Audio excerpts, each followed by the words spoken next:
This is the altimeter test for the UAV project. So the altimeter consists of a barometric pressure sensor, which is this little IC down in there. It measures the air pressure and the temperature of its surroundings and uses that to calculate an altitude with respect to sea level. So the way we communicate with that is with I2C communication protocol, which has a data line and a clock line, so it transmits and receives on the same line. So for this test, I have it asking for the current altitude reading, and it'll just loops forever asking for that altitude reading. So in order to see that it's actually working, what we're going to do is follow this test, which step one of the test is to power it to 3.3 volts, which it is powered. The next step is to hook up the PDI programming header.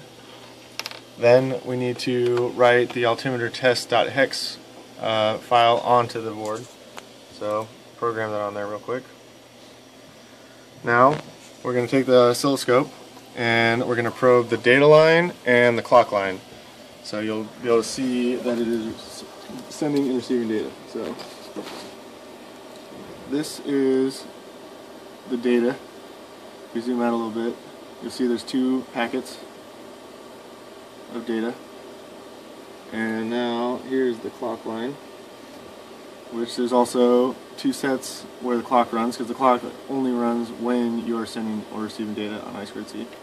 And if we zoom in, you'll see that it's a perfectly uniform clock signal. So the pass and fail condition for this test is, for pass, we have to be able to see that data can be transmitted and received from the microcontroller, and that there's also a clock line present while the data is present to prove that the I2C communication is actually working. The fail condition is if we cannot see the data or the clock on the oscilloscope. So this test is a pass.